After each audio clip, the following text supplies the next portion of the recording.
Hey everyone, I'm Jason Ward from MakingStarWars.net or MakingStarWars.com if you're Mark Hamill. I'll take it. I own both URLs, so it's cool.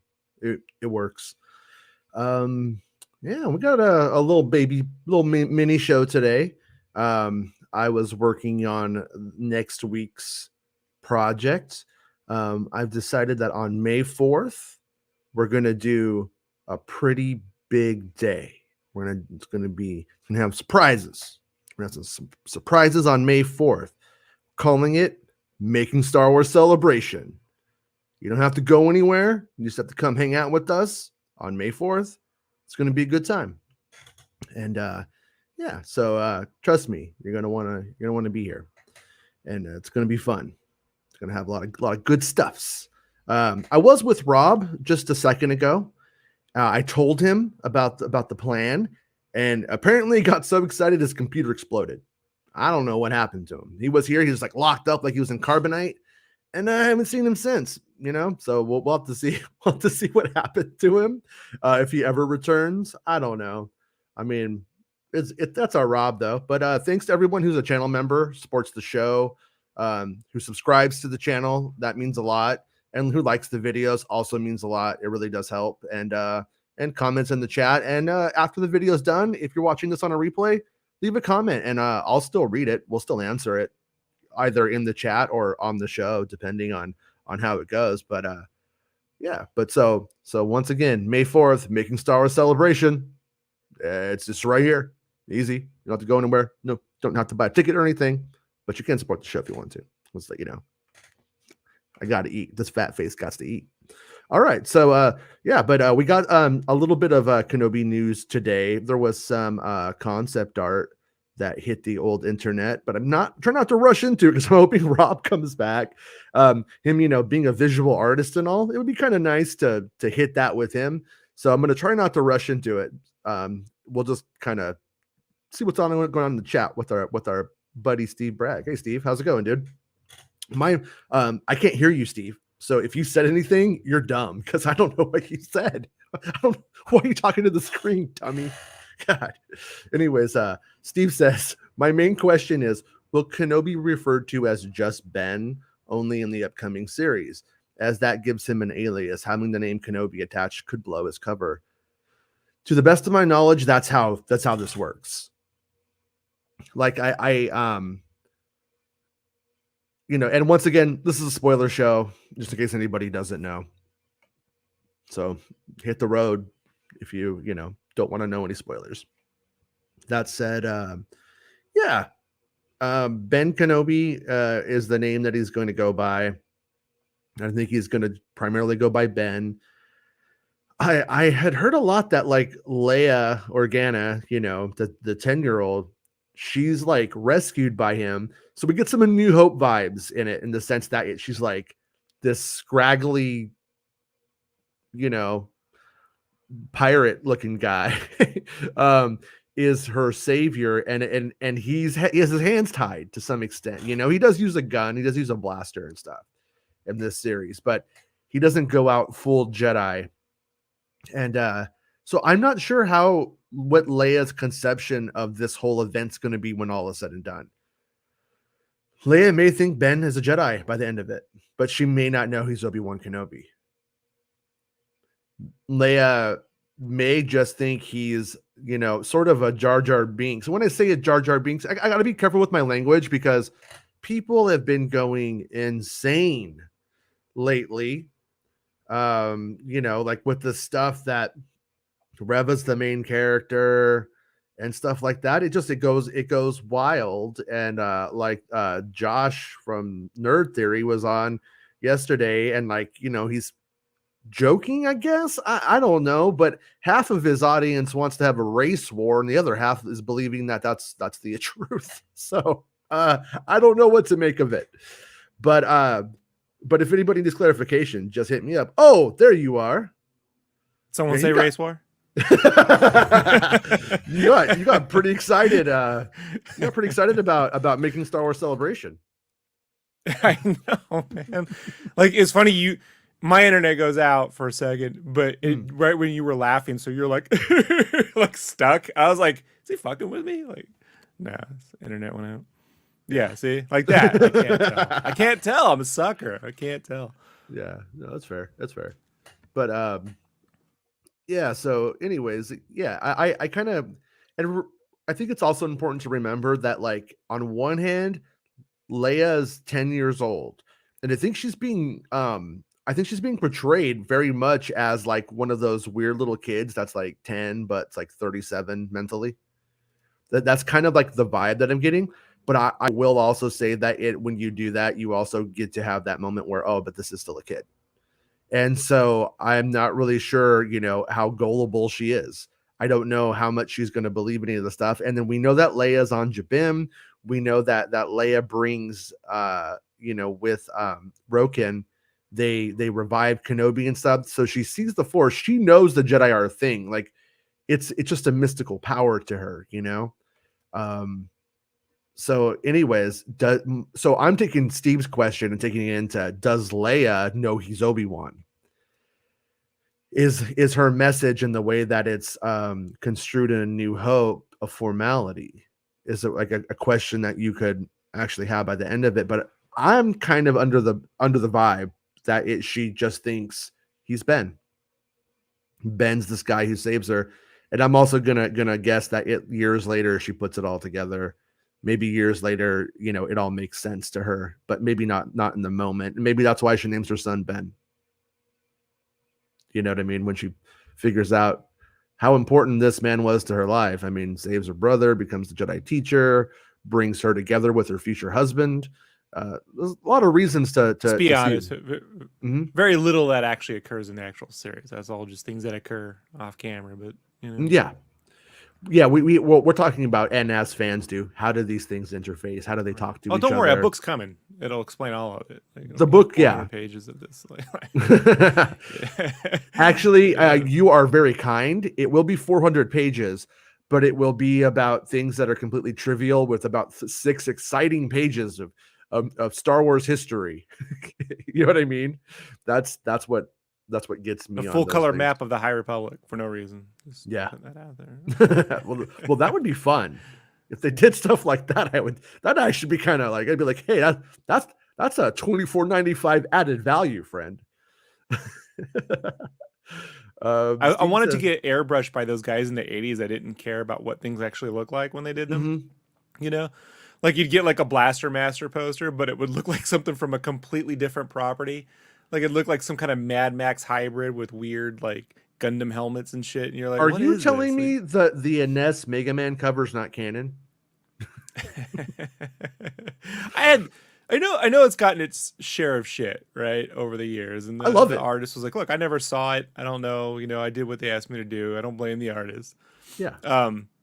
But it was funny to me how at the time, just American marketers were like, manga and anime won't work with our American audience. It has to be realistic.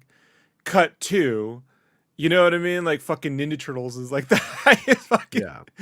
Right at the same time, Ninja Turtles is taking everything by storm. Like, there's nothing realistic about this shit. Like this.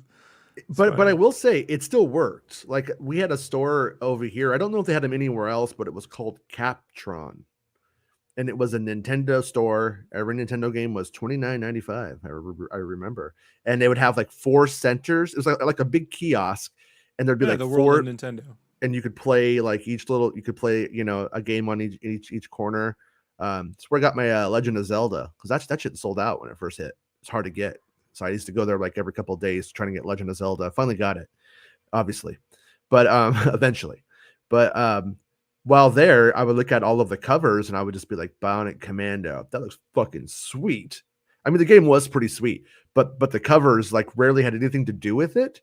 But I still loved it. Like I used to read video game magazines just to look at the art of the ads. I really didn't care what the article said. I didn't read that shit. I'm like 7. I ain't gonna read. Fuck that. But I was like, oh, you guys made Mario out of Play-Doh for this one. That's fucking cool. I'm gonna look at this for 2 hours. We didn't have the internet yet. That's what we used to do. It angered every art teacher I ever had because everything had to be made out of clay.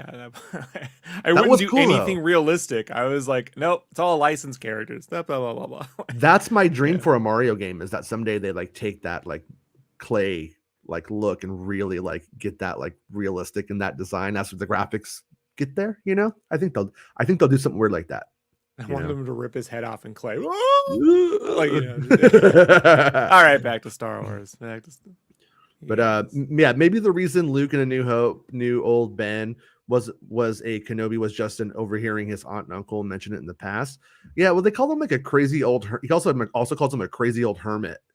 So that makes me think that that's probably true, but also like people like Biggs and Fixer and all those Cammy, they probably see that guy and they're like, because he's watching Luke, he's probably like in the periphery, and they're just like, there's that old weirdo looking at us. It's probably they probably feel like Kevin in Home Alone with the neighbor who they think killed the whole family. You know, that's probably what they think. They probably think that that the crazy neighbor from Home Alone is Obi-Wan or is Ben. And Well, he has a job. Like, it stands to reason they call him.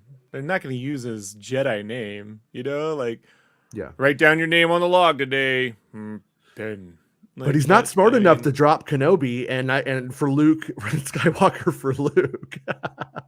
that's just one of those things we have to live with because that was the A New Hope story, right? Oh yeah, Lucas, right? Yeah, he's Lucas like surnames. like, Those don't mean anything out here in space. Look, you know how hard that look.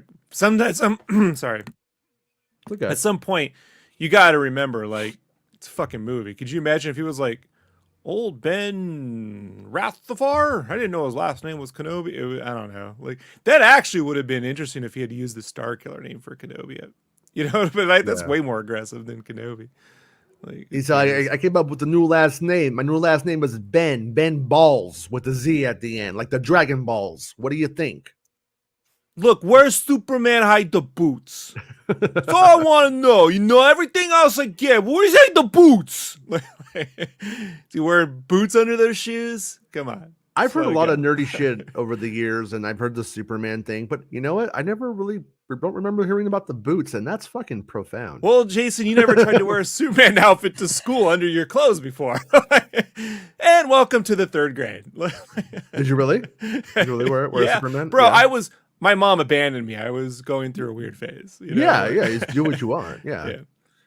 I thought, you ever seen that video going around where YouTubers like to plant toys in the ground to grow toys? I thought maybe you could do that when I was a kid. I wanted friends. I was a lonely kid for a good couple years, So yeah, you can't do that on television. I'm just like you, man. No, I did. I had a dark pillowcase around my neck as a Darth Vader cape to school one time, and I had my teacher say, "We have to take your cape off for class." She was cool. And I was like, okay. And she like made me put it, I had one of those desks that pulled up. So I remember putting it in there. I had it in there for a couple of days. It's like a fucking pillowcase in my desk. Where Dad was like, you gonna play with toys and watch cartoons the rest of your life? Yeah. Yeah. Yeah, pretty much. Yeah. Pretty much, yeah. I remember when my mom, much like your mom, did the same kinds of things. My mom was just more of a not focused party girl who just forgot where she was and that she was a mom for months and at a time. But when she like moves up to Northern California, and then I get this box on the doorstep one day, I guess she felt bad and decided to send me some stuff. I opened it up. It's like a bunch of stuff. I don't remember what any of it was, but I remember in there was a Prune Face action figure. And as a kid, this is like 1986, I want to say. I'm just like, Freetown. I'm like, what the fuck is this? I'm like, who is this guy? You know what I mean, though? Like, because when you watch the movie, nobody knows who Prune Face is. But nope. Yeah. But I was pretty critical of him. I'm like, I like that he has a cloak and it's soft goods. I didn't call it soft goods. I didn't know what that was, but it was fabric. Thought that was cool. I liked capes a lot, as you can tell. Love capes. Yeah. But Quentin, I saw Quentin today on Star Wars Santa show. That was cool. Santa had like everybody on. It was a whole thing. We got to get Quentin needs to come hang out with us one of these days. Okay. Yeah, he should. All right. I liked, but I'm trying to figure out how to jingle laugh out loud. Yeah, Quentin, you don't have to do that. You know what? Like these weirdos that do Christmas all year, you don't got to do that. It's okay. It's okay. But if you want to. Santa wants to know, do you like the peppermint cane or the fruity cane? Ho, ho, ho! No, like Santa, like if you get on his bad side, he just like licks the cane, like this, just licks it until it's like a shiv. And then he just it forms it into a shiv. Yeah. I always thought, look, oh. there was once for a brief moment in WWF in the 90s a Santa like heel character, and Vince didn't keep it. And even Bret the Hitman Hart like gave it interviews. He's like, man, I thought that was just a great idea, like an evil Santa. And you know, the minute they lost Razor Ramon, I thought they should have used the toothpick with the candy cane thing. Like, Yeah. you know, like, you know, Santa's got his little sack, his little evil elves come out there and kill everybody. Like, such a great gimmick. Have you seen how there's a liberal Santa like running for office somewhere In Alaska. in Alaska? So we Yeah, the need mayor of Alaska. we need our Santa to move to Alaska because he could win. He's conservative, and in Alaska, Santa he'll gets win. so corporate with free toys, dude. Like, But I think it would be I've rad. cornered the market. Ho, ho. Yeah. I have compromise on you, other Santa. Compromat. We gotta mulch these deers into I can't do it. I can see Russia from my front yard. So Oh. Johanna says, you can't wait to see how mad Vader got when Obi-Wan escapes from him twice. Oh, Johannes. Oh, he's going to be fucking pissed What's the off. worst? Let's just think negatively for a second, because Okay. that we need to get the clicks up. Yeah. Like, what is the worst this series could do to throw you off? Like realistically. I don't mean like unrealistically. We could do that all day. But I mean, like, realistically, what could this series do? You're like, fuck. You know? Like, I got all hyped. Like, Well, what's the wrench? For me, it was when I thought Leia used the Force for a very short time. Yeah, when they're on Jabim, but then as I researched deeper, I just found out that she was there. She's there when they heal Kenobi on Jabim. I'm pretty sure it's on Jabim. Yeah, and so Grogu thing. Yeah, and like I think she's there for like moral support, you know, but when I thought it was that she did it, because to me when I was like, oh fuck no, because like one of my informants who was there, you know, was saw what was going on but didn't have proper context and so on for the moments, okay? And so they're like, I think Leia does it. But I think Leia's like Marty McFly's mom, you know. Oh, don't worry, you're here in good old 9 BBY. As Obi-Wan wakes up, you know. And Calvin Kenobi. Yeah. I never seen purple underwear. I think he took his lightsaber. I love that part. But it's my favorite part. That is my favorite.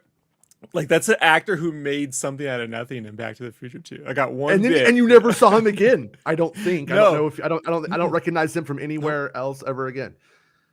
But yeah. One of these times, if you're ever down here and like you have some time, we should hit up all the Back to the Future spots.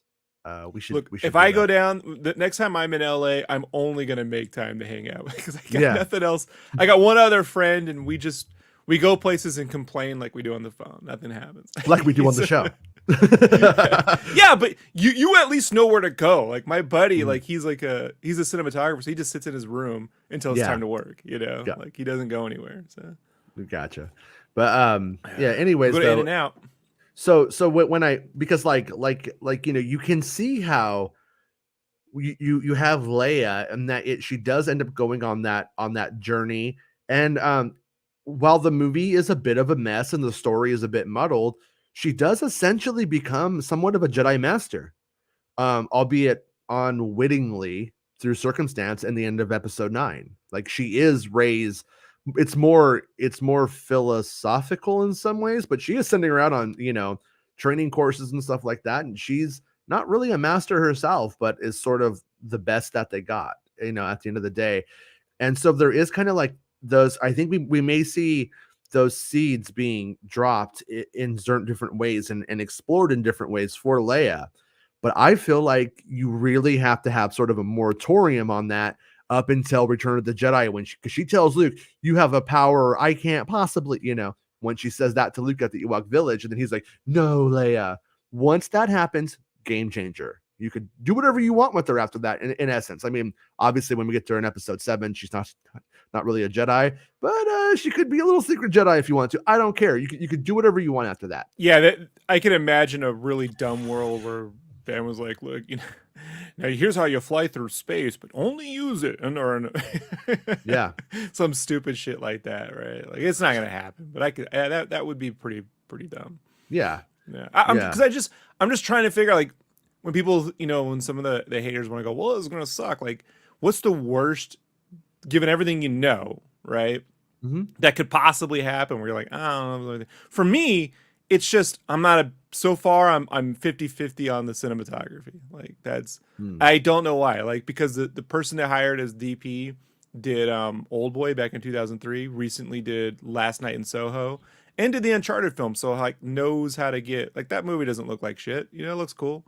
So right now there's it looks like Star Wars Underworld to me in some shots, like a little bit better. Not as like neon, not as like, we got a red light on a stormtrooper right off camera, like, yeah. So, but I could say the same thing about Mando. Sometimes I forget I set settings on my TV to make things look more moodier than they are. Sometimes, like, I pump the contrast up and change it over. So, like, but I haven't seen anything where, like, I'm like, oh, they don't know the story they're telling. This doesn't have a beginning, middle, and end. Like, it's the costume and makeup work and the visual look of it where I'm like, well, so far I don't know. I'm 50-50 on it. It's not bad. It's not Rogue One great. Boba Fett and Attack of the Clones are like on the bottom spectrum for me. Like, yeah. They're like down there. Rogue One, Empire Strikes Back, and honestly, any 3 of the sequel films look pretty good. Like, any of the Disney films, even so, they all look great. So yeah, that's why Episode 9 works so well for me, or in the way that it does work well for me, is just because it is good to look at. It is nice to look at. It does, like, the designs are fantastic. It looks good. And well, one little side thing. You can tell when they're in a shitty little sand cave, though. But like yeah. No, as I've been annotating my, like, big review for Episode 9, because I feel like it's settled now. I feel like I can truly, like, review that one. And I remember what this person with connections, very, very good connections, told me one time, and that's that JJ would say, if you can't do it right, do it fast. And as I'm watching this, knowing that, and not having various edits in my head from hearing things, but it's Star Wars. But look, when you watch Episode 9, watch when you have any hot button moments, what he does. 3 things will go on at the same time. Sometimes 3 hot button items all at the same time. But he does it fast, doesn't let you sit. And honestly, though, it makes it where none of it actually really sticks. It just becomes like, anyways, yeah. Oh, hey, As It True, how's it going? By the way, As It True, thank you for telling people to smash the like button. You're a real YouTuber with 100,000 subscribers, so when you say it, it's like real. If I said it, I'd just be like a poser. But is he our youngest audience member? As It True, As It True? I don't know. Gotta be. I don't know.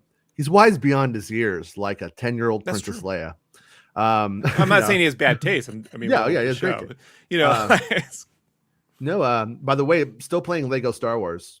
Me and the kids every day. We come home, do the homework, have dinner, then we play for like an hour or two. And right now we have about 650 of those blocks that you could find. There's still like 1,400. It's fucking wild how like the open world, aspect of it is big.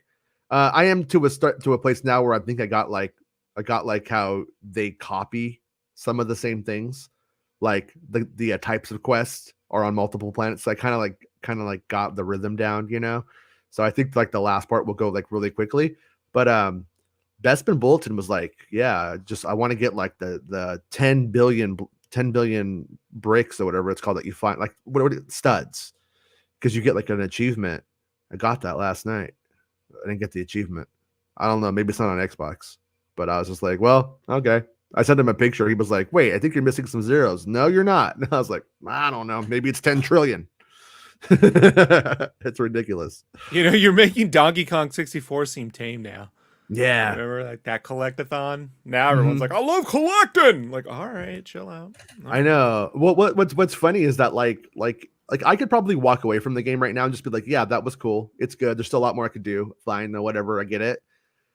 But my kids, they want everything in it. They like just like playing like in sets. Like yesterday, me and my daughter, we played as for LOM and Zuckus, and we got the ship, everything like that. It was a pretty good time. And when you put certain characters together who go together, like they'll like talk about things that they this don't. Is the bounty hunter show we deserved. You know? Right. That's what I say. Right. Hey, Hammer Force Limited. Is that like Hammer horror films or just? I was like thinking, by the way, before I forget, because I'll forget. Anthology shows. Just call it Bounty Hunters. Star Wars Bounty Hunters. It's an anthology bounty hunter show. You know what I mean? You can create new bounty hunters. You can show old favorites. You know, like they can reuse the sets. Like it's very economical. Like designing a bounty hunter is not the same as let's make Grievous walk around on screen for fucking 40 minutes and give John Null a fucking heart attack. You know? You know what else is John doing? But what I was gonna say was I forgot. I lost it. But do you think episode 10 will happen? Given enough time, for sure. I mean, my hope is that they take the characters to Disney Plus first, and then build up a storyline that sets up episode 10. I just that opening crawl trying to fill us in on 30 years. I get why Lucas did it, but now after somehow Palpatine has returned and shit, like let's build up to. Yeah. You know? I was talking to Bespin Bolton. We were playing Fortnite the other day. We were talking about like how Rogue One has aged well for us. And ironically, Star Wars Santa, he was watching Rogue One at 120 hertz on his TV, so he had like frame emulation going. It looked like shit. So he turned it off. He enjoyed it. He watched it again. Enjoyed it, looking like a film. Didn't look cheap to him anymore, so that was cool. I was glad that we got Santa. Rogue One looked cheap. Well, when you have 120 hertz and it's emulating frames, and stuff like that, it multiplied the frame rate. It looks like a Doctor Who television show if you do that. Yeah, I'm gonna be honest. When it comes to streaming, because you know the compression and the way all that shit. I still have a 1080p TV downstairs, the Plasma, the 3D Samsung. It's working brilliantly. 1080p TVs play streaming content looks great. Like, you get that film look, you know, like I've yet to see how a 4K rivals dealing with streaming video. Like I got a Bravia 950 fucking amazing 4K. Like, and I'm looking at it and I go downstairs and I'm like, no, because compression, the 1080p just clamps it all down. You know, like you very rarely get banding of any sort. So yeah. But we were talking about how I think neither of us, I don't want to put words in his mouth, but I think neither of us are super keen on episode 9. And we kind of feel like in a way it hurt wanting to watch the trilogy. Because it kind of capstones it in a weaker way. And so it's just kind of like, and so Rogue One is the movie that like we kind of have been pivoting to of the newer stuff that we put on if we're not watching one of the TV shows. And so Andor is great. How great it will be to have a whole like 2-3 seasons of show to culminate in a Rogue One. Well, you know what I mean? Well, I'm going to that, but from a different angle actually. And it's like if they were to go and continue Finn, Rey, Rose, Poe, so on in shows, and then and we were to get that right there, number one, that would probably make 7 and 8 more palatable to watch again, because we'd have somewhere to go beyond 9 to get back in and just see it as sort of okay, weird shit happened kind of thing.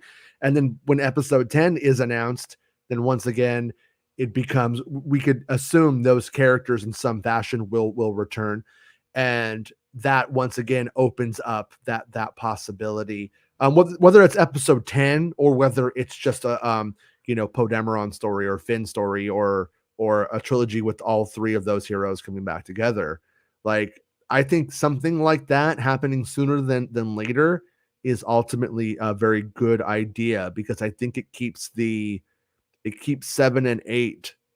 I mean, I don't mean to bring people down who like 9. If you like 9, fine, great.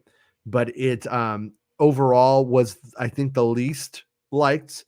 Internally, it is the least liked. I know this for fairly certain. I can't speak for a whole company of thousands, but the people that I know there, they're pretty rabid Star Wars fans. They're not really super happy with 9.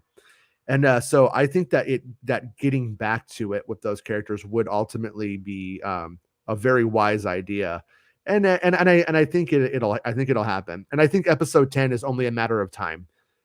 I don't for a second think that we can go 20 years, for instance, where they're like, you know what, we're not going to tell the story about this other secret Skywalker or whatever. You know what I'm saying? Because like they can do it. The Skywalker family, Shmi wasn't a virgin birth. She doesn't come out of nowhere. There's other Skywalkers. There's ways of doing it if they want to, and there's ways of just taking it as Rey as the Skywalker and moving on from there if they want to as well. So I think 10 will happen. I think it will for sure. But do I think it'll happen before 2027? No, definitely not, because there's other movies that are on the horizon between now and then. I think they'll make it where we almost need to feel like, you know what, they're never going to do that. That's when they announce. That's when they go, we're doing it. And if they build up a series, the best way to do it, man, that Disney Plus is the fucking way to build the hype. Let people naturally arrive at wanting these things to occur, like versus telling them we're going to do it. Well, I didn't ask for it. No one wanted that. Like, let people. As an artist, it's the trick. If I want something to be a toy, I can't go to a publisher or to a company and go, this would be a great toy. I have to make something and put everything I can into something so that when you look at it, you go, that should be a toy. It looks like a toy. You guys a toy? It's a toy. You think it's a toy? Put it on the wall. That should be a toy. Hey, Rob, that should be a toy? And I go, no. What? Like that is, you got it. That's the trick, And so, with a volume of story, right? Being able to do 1 or 2 seasons, limited series of characters, having them come together, go on adventures and set up. What are they setting up? What do they do? What's it? This next back. That should be episode 10. They should get together and fight that thing. Like, that's, let people arrive at that and lead naturally down a path. Marvel's done a good job at that now. Versus, could you imagine if they were shoving in an event from a comic into a movie every time? Like, and telling you, now we're gonna do the new Fantastic Four with Hulk and Ghost Rider. Like, I don't know for that. You got to get people to like naturally, well, they should do that, and then they go down there and then we do that. Like, I always said that they should make a Cassian Andor show. I do think it's going to be good though. Louise asks, what sets off Kenobi from Tatooine? Leia being in danger, or the group of Jedis trying to form a new Jedi Order? So, Louise, for starters, yes. Nari shows up, brings a lot of heat to Tatooine, and they're looking for Kenobi in the bigger hunt, if you will. The Grand Inquisitor says Kenobi's not here. Reva feels it. She dismisses it. He dismisses her on that. They kill Nari. Reva still knows there's a presence there. And then Bail Organa shows up. They've taken Leia. I need you to save her. We can't get outed, that kind of thing. And so he's like, okay, I think now's a good time for me to go. So he does leave. Now, this thing about a new Jedi Order, that has gotten out of control, probably because of nerd theory. You know what I'm saying? Like there is an underground railroad that is saving Force sensitives. Saw Gerrera probably thinks that like maybe he could do that. Maybe this will lead to it. But Saw Gerrera is also saving people like Indira Varma's character too. So this idea of a new Jedi Order, that needs to get squashed down quite a bit. There needs to be less emphasis on that like idea, because that's not what this is about. This isn't about a new Jedi Order. This isn't about a side Jedi Order, the alt Jedi Order, or any bullshit like that. It's about they are fucking killing Force sensitive people who can become Jedi or making them into Inquisitors. And Saw Gerrera is removing them from the chessboard and putting them into hiding. And so that needs to be, I think, like contextualized a little bit better. And once again, nobody asked me for clarification. They just run with the idea and start selling it. So not trying to gang up on you, Louis. Just saying is Saw Gerrera trying to do that? Is that where he's coming from? That was speculation on my part at one point, but that's not what this series is about. There is no alt Jedi Order. There is nothing like that. There's a bunch of Force sensitives that are being hidden together so that they don't get killed, and then they heal Kenobi, and that's kind of like you know what I mean. And then they end up having to, I believe, they do fight against the Inquisitors and Vader and stuff as they are in pursuit. But I don't think it's exactly trying to form a new Jedi Order is like the idea. Does that make sense? Is what I'm saying? Yeah. Make sense, Rob? Okay. Just because someone's collecting Force sensitive and they're trying to make a Jedi. I think it's the whole idea of like Nari saying, we should go back. What would any Jedi kid do if they found another master? We should regroup and then retaliate and defeat the whatever. And the kid has no fucking idea what he's up against. Like, that's just never going to happen, kid. You know, like it's just what any person who wants to fight back would do in that situation. It's not, you know, it's just, look, fans also, man, they just want a Jedi Order of knights in the fight, and that they just want to see all that shit, you know, like they'll try to turn any story, even one where it can never happen, obviously, because you know what the next fucking movie is. Like, they don't like, show up and then Empire Strikes Back and just kill Darth Vader and like, hey, Luke, coming with us, you know. It's the problem. It's like, it's the biggest misfire of the sequels. Like, you had a Jedi Order and you killed it off camera and no one ever got to see it. If you'd just given them some of that for at least a couple movies, you know, like people would have been cool if you then blow it up again. But doing it off camera and telling you it all happened, you never got to see it. Just it's not. No one wants to hear how the X-Men happened, but it was all off camera. Now they're gone. You know? What? Yeah, I still don't quite understand why they went with Luke having been at Octu for some time. Like, it almost feels like Kylo Ren should have like risen just then, and then Rey is brought into fruition right then as well, or Finn, however the angle was going to be. Because like, yeah, it was sort of like, once again, it was just like, oh, this feels Star Wars, but it wasn't the healthiest choice. I don't think so. But also, I will say that not really doing that at all does give that maybe a point for episode 10. To go back to that question, 10, 11, 12 could be about them actually doing it. They've never actually bothered to tell us the story of that, of how that works. Filoni let us see some robots stacking bricks, though. That's as close as we got. If they're not going to do deepfake Luke building the temple and showing you basically the prequel to episode 7, if they're not going to do that, that's just something that kind of one-offed it. Then the next Disney Plus series at Rey and Finn and them should be about that. Yeah. Before they go into a 10, like one or the other, you know, like. Yeah, I agree. I definitely want to see that. Tyrant says, my question is, why is this CGI in the Halo show so bad for a show this expensive? Put aside the bad acting and scripts, the effects are garbage. Rob, don't you dare say Halo was never good. I think you were. Rob was the one. I was the one shitting on Halo and saying it's just a fun game. It doesn't need to be a show. And Rob was the one, I think, who was like, "No, it's a great right." Is that the? When have I ever thrown off something that was never good, so it can never be good? Like that is not me ever. Never done that. Never done that. Okay. So why is the CGI in the Halo show so bad for a show this expensive? Did you watch it? I haven't seen it, so I can't say. Yeah, I checked out the first episode. It's not great. I don't think the CGI is horrible, but it's CGI. So it's volume.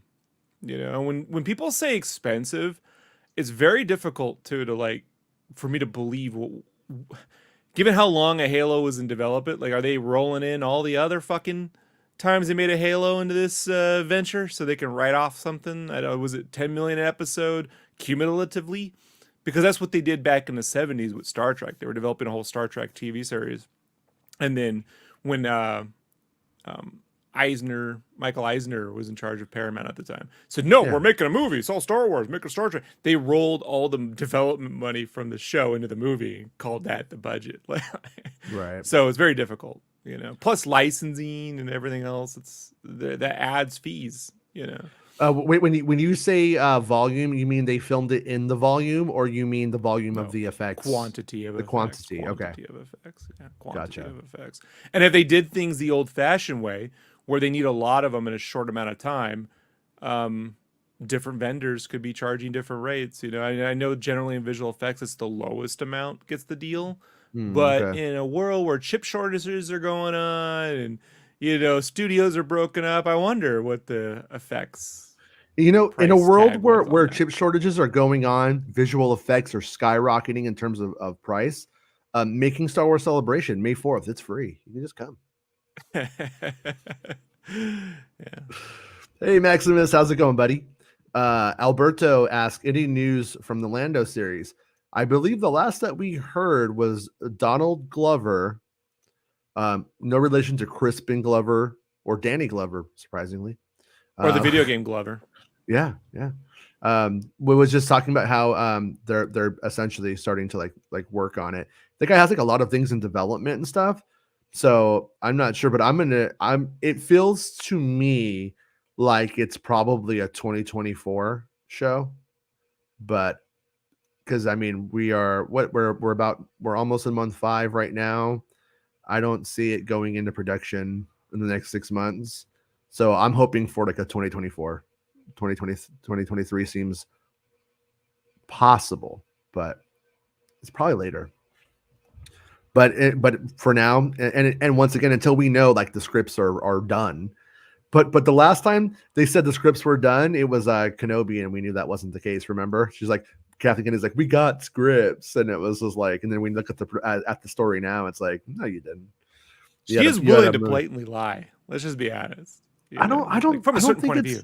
Yeah, they had the movie. They had the movie, I think, at that time. Right. So they had a script, and then I guess if you cut it into things, you cut it into 6 parts. I guess you do have a rough drafts, I guess. But yeah. But we know what they're saying. The intent is to come across like we have it under control. We have scripts. We're great. Blah blah blah. But that the reality is like, well, yes and no. I think not really it was using those. I think it was Kennedy trying to talk to normal people about the production process, and I don't think she knows how to fucking do it, honestly. And she doesn't, does she? That's why I mean this like I don't think it's necessarily her fault, but the fact that she is so not like available is how the internet is able to characterize her in any way that they want and make her into a character. And then you end up hearing about what she is so many times that you're like, oh yeah, her eyes glow red. I think the young boomer, amazing that Obi-Wan is having to use a blaster. So uncivilized.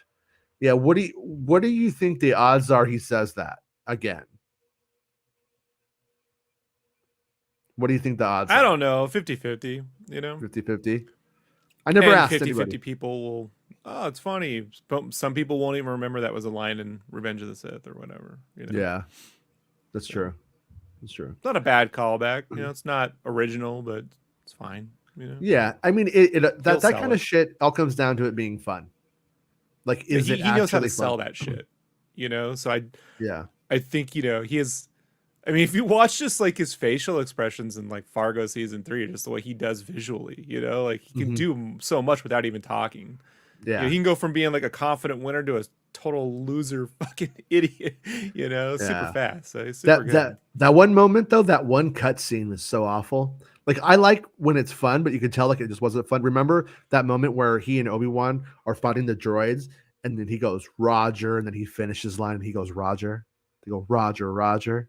It just so doesn't like it just so was like you could tell they didn't like it, so they weren't having fun, so it was cut, so thank God. But Aria good says, Aria, were you the one who was on Twitter saying like, yeah, you confused your whole chat? I can't remember. Yeah, yesterday watched and he joked about Reva being the main person 3 times. It was kind of weird. Yeah, it's like I don't know. It's just it's kind of not cool, man. Because a lot of The thing racist is people are that no taking one it will hold seriously. him. No one will hold him like. Here's the thing: show comes out, not the main character. He could sit there and say one of two things. He'll go, "It is. Look how much time," and they'll do number counts and really it's all about blah blah blah blah blah. Or he'll say, "I never really said that," you Yeah. know. And then people are like, "You did here," and then he'll be like, "No, I never said that. I've been there the whole time." Like blah blah blah. You know. If you're going to handle spoilers and you're going to speculate, you must do so responsibly. That's what I say. Also, don't drink and drive. Louis says, "Would you prefer episode 9? We got Colin Trevorrow's script." Honestly, it's there are components of it that I do prefer. Like I prefer the totality of Finn's story in that one, but I also don't necessarily believe that it would have been a better movie. The first one is this first draft was very fan servicey. I read the It would have been second a better draft. movie. I I'm not saying it would have been a better than the previous two, but well, it's a complete movie, Jason. Like but we but did several hours of reading right, those scripts. but draft one was better than draft two. That is important. That is something that cannot be overlooked in it. Is that the work wasn't getting better? It doesn't mean draft 3 might not have been superior. I have no idea, but I mean we can only speculate and guess.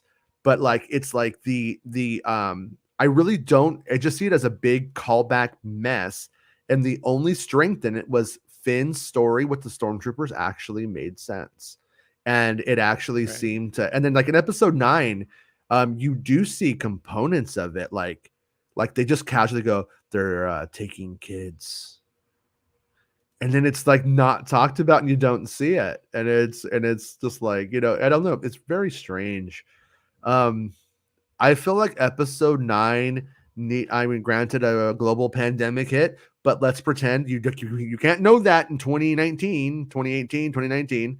I think that movie should never have been a 2019 film. It should have been a 2020 film. It needed an extra year, and I don't think it matters who was doing it or whoever was doing it. It was going to need an extra year, and like the Jedi say, patience, and they didn't follow their own teachings, did they? Because they wanted that Well, they're 2019 cash for that final quarter. they're realistic. The thing that was on the table that actually could have happened was Rian coming back, and that was the thing to do.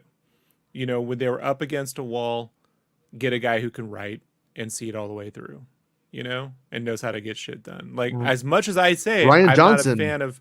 yeah, was the I'm right not. call. That's what I'm saying. Like he was on the table for episode 9, and that went off the table, and that was the answer to do. He Mhm. wrote episode 8. You know what I mean? He knows where he wanted to go with that. Just let him finish it.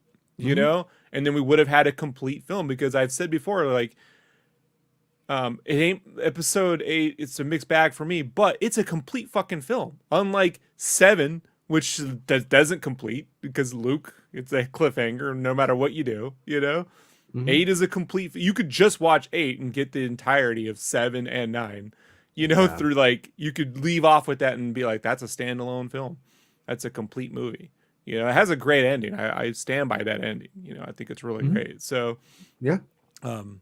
but that was the answer. Come hell or high water, let that guy finish that out. But going back to JJ, like I was excited too, because like I go back to the like the making of Mission Impossible 3 and like JJ's like TV roots. We can go out here in LA, we can shoot it out here, do this stuff, physical practical effects, and I believe in all of that. What I forget about is when push comes to shove, he's just not a guy who likes to decide on story. And I really think you see this in Star Trek Into Darkness, when he just couldn't decide if it was going to be Gary Mitchell or Khan. Yeah.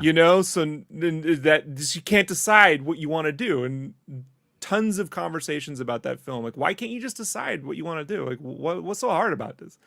Well, And I will never understand why JJ was ever a writer on these things. What original thing has JJ ever done? That's like I'm just gonna be honest with you. I like well, Super 8. Alias, right? I like, yeah, but it's not, that doesn't give him fucking Star Wars. Like if that was all he had done, like as a writer, you know what I mean? That's not give him Right. Star Wars. It's your And Mission Impossible, but yeah. didn't create that. Yeah. You know what I'm saying though? Right. That like I'm saying like he has no ET, he has no Jaws, he has no Close Encounters. He's a fucking fan fiction guy. He does big budget fan fiction, and that will please fans until you hit a point where everything needs to come together and actually like transcend that. I think he's a fine director. And he's doing a Hot Wheels movie now. I still enjoy Star He's Trek. doing Hot Wheels. I just don't understand. I just don't understand. I like him. Like, why would you make Khan British? It doesn't make any sense. Like, it's a new universe. Doesn't change his fucking ethnicity. This is a bad idea. Like, this is the worst. I don't. Other than that, I like the movie. I don't get what people. I don't understand it. Anyways. Yeah. No, but I mean, like I said, I think it was just because you know like when a band finds like some guy off the street who could like sing just like the dead singer, and they're like, well, we could get that person to be like the singer in the famous band. That's like what he is. But he's not gonna write the hits that the original singer wrote. That's just that's the best analogy I could come to, and that's why he's making Hot Wheels movies now, because who gives a fuck? Let's just take things and know how to extrapolate on the concepts that will be marketable. It's like it's great. It's a great sell, but none of it comes down to being anything like he's not. Lost is the best association I have for the guy, and I don't think he's really. I think Lost could have happened without him, almost either way. He shouldn't write. He should only direct. And, yeah, he shouldn't write. That's what it comes down to. He needs to stop. Yeah, he needs to stop with the writing. Yeah, 100%. And at the end of the day, Ryan and JJ, if he was going to direct, should have written 9 together, and that would have led to the best. Probably would have been painful for both of them, but probably would have led to the best results, the best compromise. You might have gotten overall. your Raiders of the Lost Ark, the Spielberg Lucas kind of thing, right? Yeah, definitely. Yeah. But of course, behind the scenes, like, I fucking hate that guy. I would never work, like. Well, in reality, JJ's saying if you can't do it right, do it fast, and Ryan's probably like, how about we just do it right? Yeah, that's probably what would have happened. Yeah. I mean, that's what it 100%. Sounds like to me, anyways. So, Rascal says, "Will Anakin have more than one flashback?" I do think that there are like these like fleeting moments of it, like of recollection. But the moment I talked about is the main. That's like the flashback. So, and I obviously I haven't seen what they've done with it. I don't know what the final cut. I don't even know where it's at in that process, as the music is going down, right? So, but I would not expect, I wouldn't hold your breath for like whatever your dream flashback is going to be, unless it's Anakin and Obi-Wan in a Jedi dojo training, because that's the flashback. So once again, to be super clear, not saying you might not see a fleeting second of something, but I think that's what I talked about is the main thing, I believe, to the best of my knowledge. And if there's a bunch more fun flashbacks, I would love to be fucking wrong on that one. You know what I mean? Of all the things to be wrong about, that'd be a great one to if they're like really solid flashbacks and he's in Clone Wars armor and they're with Captain Cody or Rex and Cody and stuff like that, Commander Cody. Like that shit would be rad, but I don't think that's happening. Junkbox says, after Kenobi, if the young Luke or Leia is positively received, do you think people see more of them, like a young Leia show or a young Luke show? So I would take Luke probably off the table, as he has the most mundane life. He needs to remain boring to really take that call to adventure stuff very seriously and to daydream about leaving the farm. You kind of like, that's the whole trope. He is a trope of the farm boy who wants to leave the farm. And so if he's out having like huge adventures, like Superboy, doesn't really work if you think about it. But you know what I mean? Superboy's fucking horrible. The only yeah. Superboy that worked for me was when the 90s made him a clone in that whole Reign of Superman storyline. Before then, it was like, this is stupid. I like the TV show when I was a child, but only if I just took it as that by itself. You were just hungry for any kind of genre television. Just turn exactly. to the TV, gotta find something on here that looks like fun, because golf won't stop. Come and watch Someone's People's Court. Side note, I had a weird moment yesterday. I was like, I was doing my little exercises. So I go out and do do a bit of a run. Then I'm like kind of tired, and then my brain flashes. I was sick one day, or I think I faked sick. Probably I might have been sick. I don't know. I didn't go to school. I'm watching Montel. I'm like early teens, and there's this kid on Montel, and he has black pants on with black shoes, but he wore like white socks, like white gym socks under it. And his pants rolled up a little bit when he was sitting down, and you could see the white socks. And Montel fucking Williams on TV points out, why are you wearing white socks? And calls him Michael Jackson and humiliates this kid. I don't think the kid did anything but wear white socks with black pants, black shoes. And I was like, man, that's fucked up. And for some reason it hit me. I was like, man, that's fucked up. Because here we are like 20 years later, and I remember that guy being humiliated on TV. Was he insinuating that the kid thing with the socks? I think it was just being mean. I think aside from the allegations against Michael Jackson, like, to be called the king of pop would not have been the worst. It was before that. This is probably like 1993. And what would be the if you were to like rob your Michael Jackson like in 1990, right? I'd be like, all right, he's got Disneyland at his house. I mean, the point was that he was just pointing out that this guy wore white socks on TV. You know what I mean? Though, like it was fucking mean. Call me Prince. Let's go. The fucking giant Princey outfits and with the hair and the whole bit. Like, by the way, rewatch Batman with the wife. She hadn't seen it, right? Finally got to sit down to watch it, and I gotta tell you, man, I really wish they had made Joker a black character. Like, given how those Joker villains, those Joker gangs at the beginning with that makeup. Like, and I was thinking back to when Prince played that half Joker, half Bat character in Bat Dance.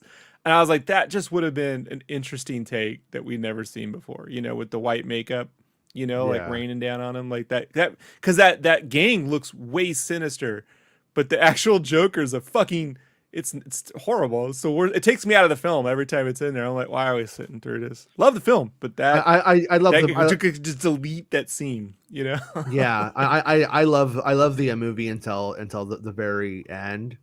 But I'm super excited to see what they do with the rest of that series of Batman. That is my second favorite Batman movie right now. I think my favorite will always be 89. That's my second favorite one, and then The Dark Knight is probably my third favorite one. It has nothing to do with what's the best film, the best cinematography, or what you heard in your film history class chat. Just letting you guys know, I don't give a fuck. I like Party Man in my Batman. Okay, Party Man. Right? It's a cool movie.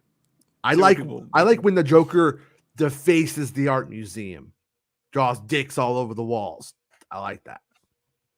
But I will say, I think it's time to give Joker a break. I think he's been done 3 really good ways over the years. I don't really know anywhere else that you could take it that it's going to be really good. And there's other characters to like develop. Well, the Hannibal Lecter idea that he's always behind bars and Batman keeps going to him, and that's a great idea. The execution's fucking poor. Like, so like, it is what that is. But I was looking at that. I look at that gang and the way they look with the makeup, And I think to that Joker, I'm like, I don't see the connection between what they're emulating and what that dude is. I'm I'm not seeing hoping it. that dude in the end, But because like Reeves was when like, I don't know if that's my Joker. I'm hoping that dude in the Thing is just one of those guys. That's what I'm hoping.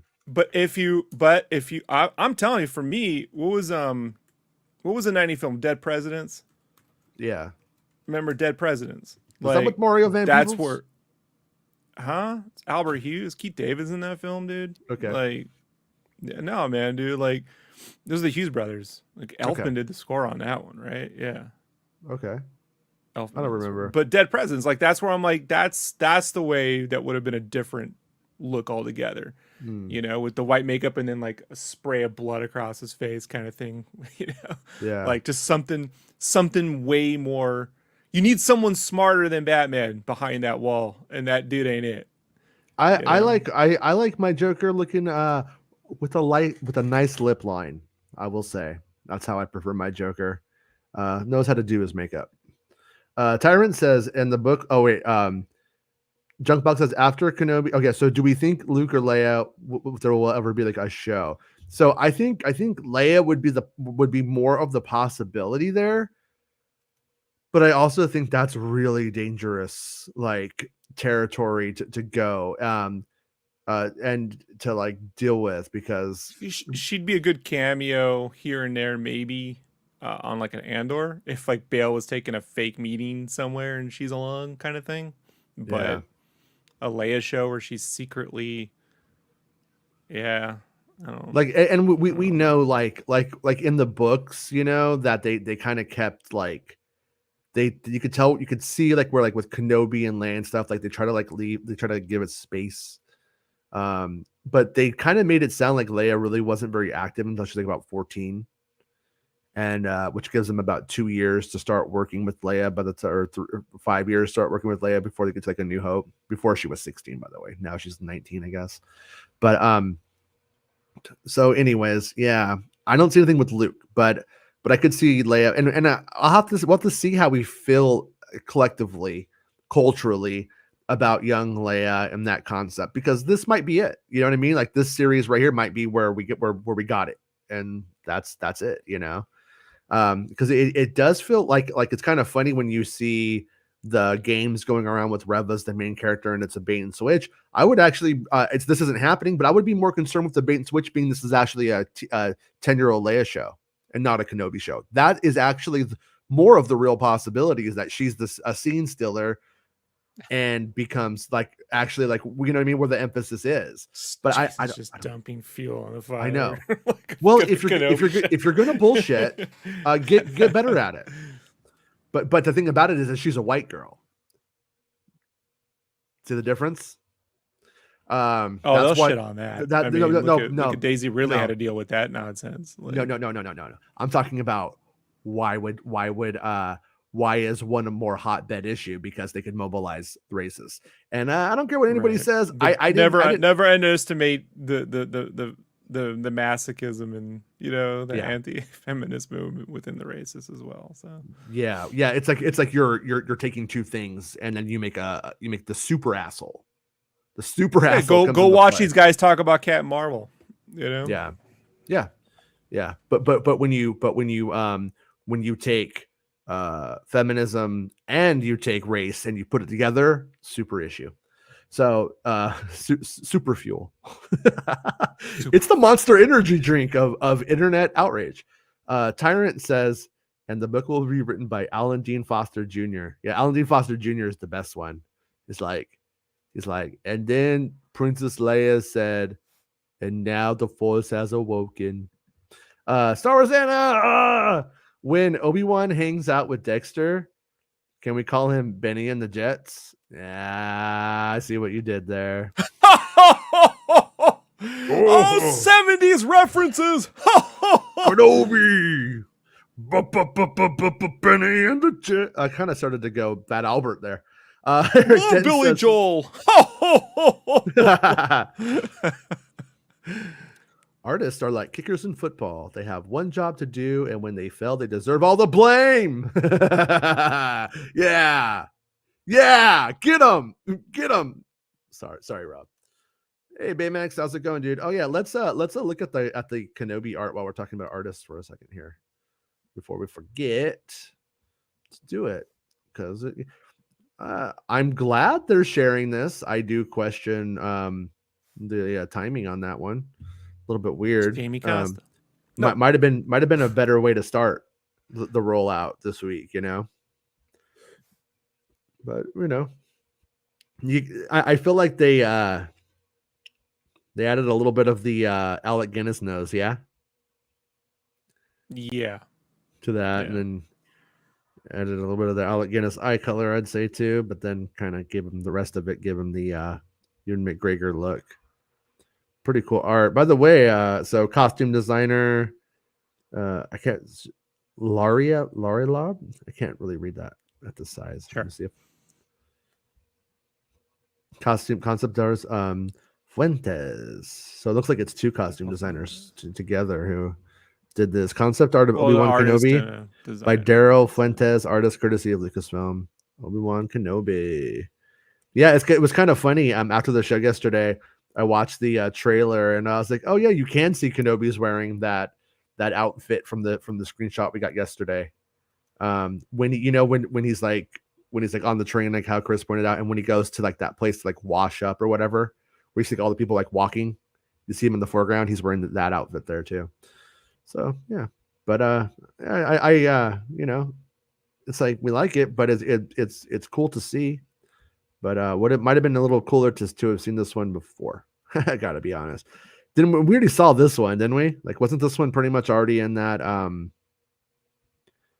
that concept art trailer?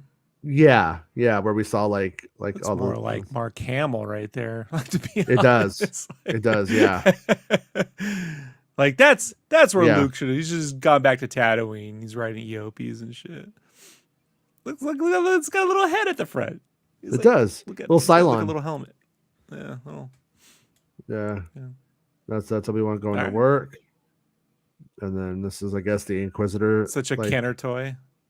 You wanted a TIE fighter and you got that single pocket little. You know what's funny in a Lego Star Wars? They have the shuttle Tidarium, the Imperial shuttle, but they also have these little mini rig style ones that you could collect, like you know how Lego does their little not 99 cents really, but like their $6 versions of Lego sets that you get like at the checkout stand, like the really small little sets.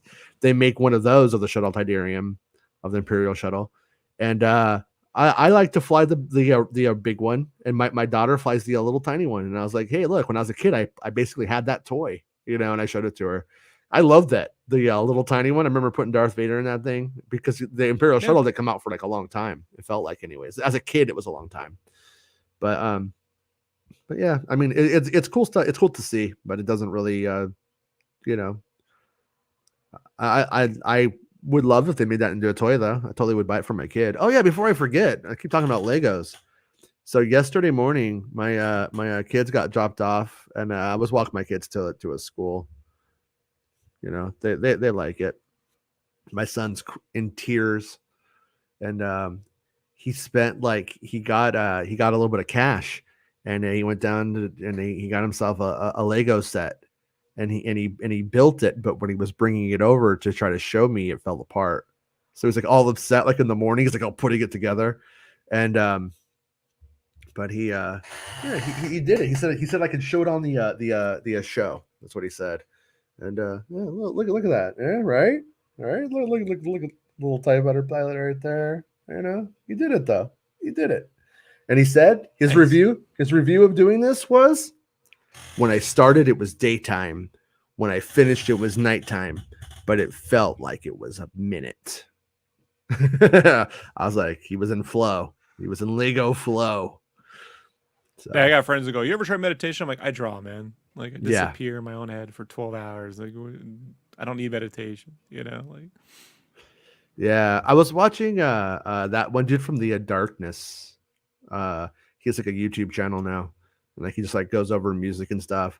And he was like talking about when Puddle of Mud did About a Girl, because it's really bad. Really, really fucking bad. And but someone was asking him like, where do you focus? Like when you're playing, do you focus on the guitar? Do you focus on the vocal? And I was like, that's such a weird question because like you focus on neither. You like focus like you project outward. It's very much like meditation at the same time. That's how you're able to do these two things, at sing and play guitar at the same time. And it's sort of like meditation, and at the same time too. Probably not as good as actually meditating if you're really good at it though, because then you can like No, ask. I gotta do a meditation, man. Is just focus on your breathing.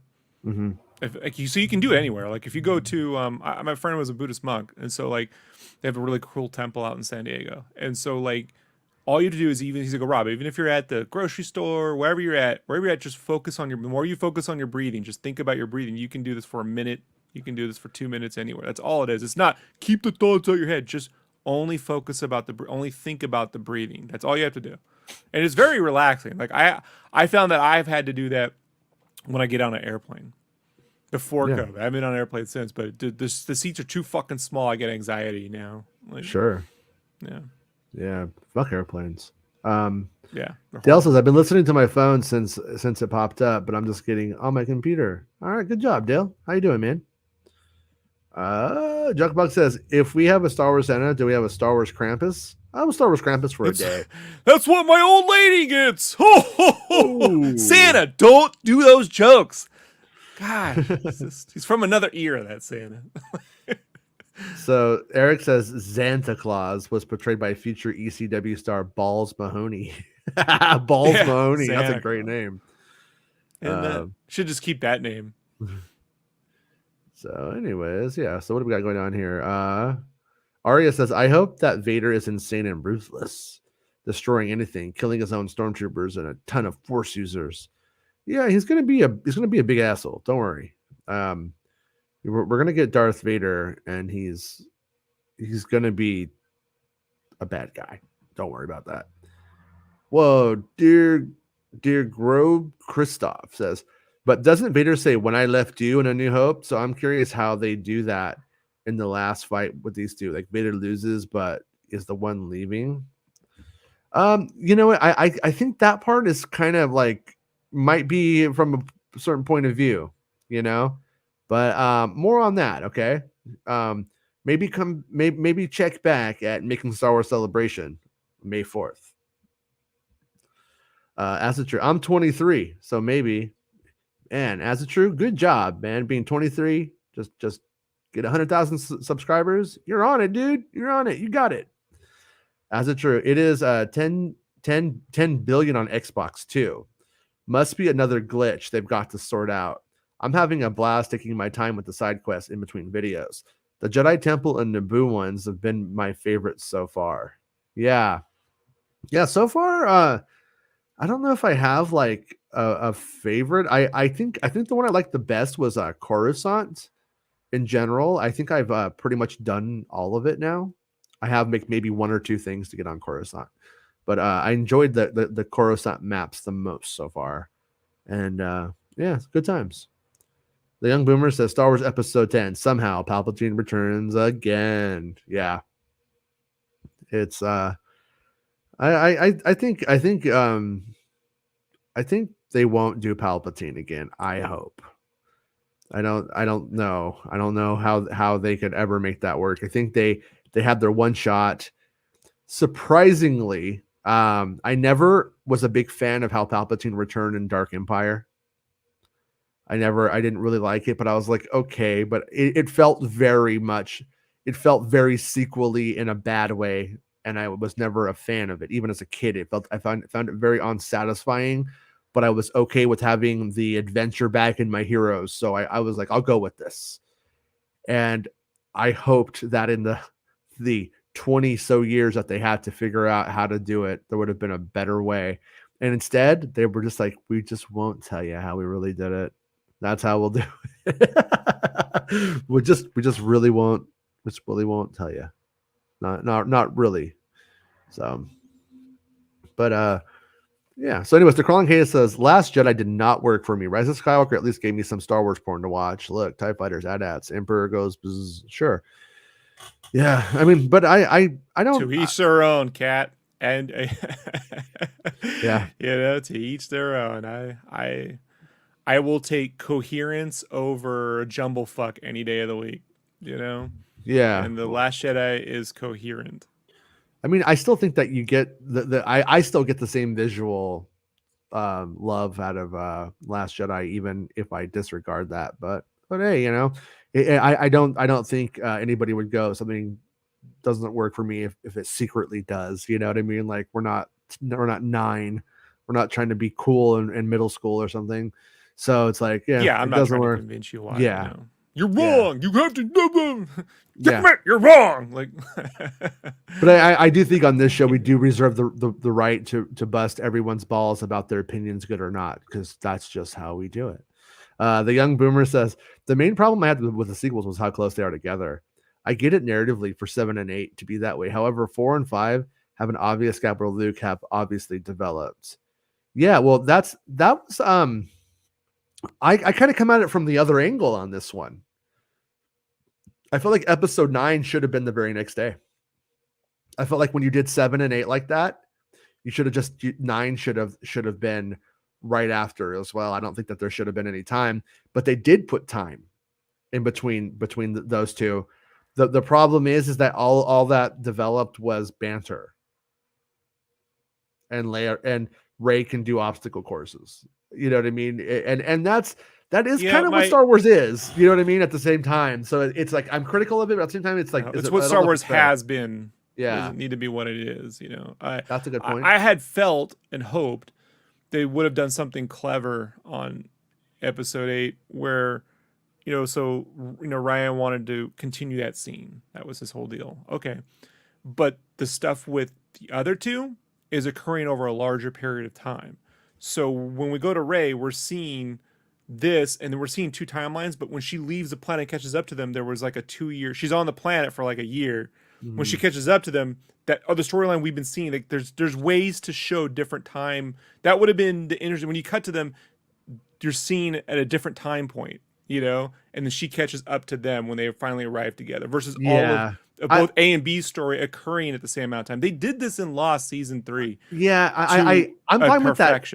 I'm fine with that in Star Wars. I just wouldn't be fine with it. I don't like breaking the narrative structure of the episodes of, like, you know what I'm saying, of like 1 through 9. I think that if those should kind of be uniform in that way. But I'm also of the opinion that 7, 8, and 9 should have been its own saga. It should have been episode 1, Rey Palpatine saga. 1,000%. There is no episode 7, 8, and 9 unless you're dealing with what was it? We came up with this. Mm-hmm. There was a way. It's because of the prequels. Like, it's kind of a complete story, but, you know, like, if there was something we conjured up, I got to remember, but there is a way to do that. But at the end of the day, when Lucas decided Leia was going to be his sister and Luke's sister wasn't on the other end of the galaxy, there is no 7, 8, or 9. Willow became 7, 8, and 9. That's it. Yeah. You know, like, yeah. So you should have just started a different trilogy, you know, or series. Yeah. So. Yeah. I mean, it's very, very strange too, because they, you know, Rey's not really completely, she's developing. She's part of a dyad. There's this thing there that lets them justify growth and stuff to some extent. But it's kind of weird that it, like, in the structure of episode 9, they highly put emphasis at the start of Act 1 that Rey's not with them. Rey's not here. She should be. We need her. This is fucked. That's the plight of the other side of the heroes. But then they go, Finn has the Force. Finn and so Finn is what they actually want, and he's there. But then Finn doesn't do anything. There's just so many ideas that come in late into the development that do not actually lend themselves to the internal logic of that film, in my opinion. Junkbox, do you think Lucasfilm will give a storyline where Luke as a child was someone in between 6 to 7, or just continue with Rey being the last Skywalker, or a MacGuffin hunt back then? Well, I mean, so I honestly, Junkbox, I think you hit on the main potential ideas, if they're not contrarian ideas that just be like, no one thought of this wacky idea. But those I think you lay out the most obvious logical ways that they can do it, but without knowing who's doing it, we can only guess what they would choose. But I do think that if I don't think blood should matter when you get down to it, especially in family, and the idea of the Force is that we are all connected. Race is a construct. Race doesn't exist. We all share the same common ancestry if you go back far enough. And so with the Force, we are all connected, and that kind of thing right there. So putting this emphasis on blood, honestly, in my opinion, has its roots in things like race and that are just bullshit. It doesn't have anything to do with being a successful human and bettering society. So I don't really care about them Except following. Luke says the Force is strong in my family. That's Yeah, the problem. there's It's like a line in genetic. Jedi, It's a and genetic. there's no way around that part. Like Lucas put that Yeah. in there. There you go. But it shouldn't be any difference than, because my father was a samurai. I'll be born a samurai. But where I'm going with this, yeah, and it's strong in Ray's family too. So it's like, so what? At the end of the day, the whole issue Right. is Rey Skywalker. So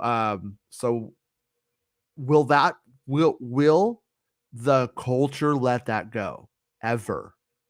Will they ever just accept it? Will it just they become? will. You think so? Yeah, they'll let it go.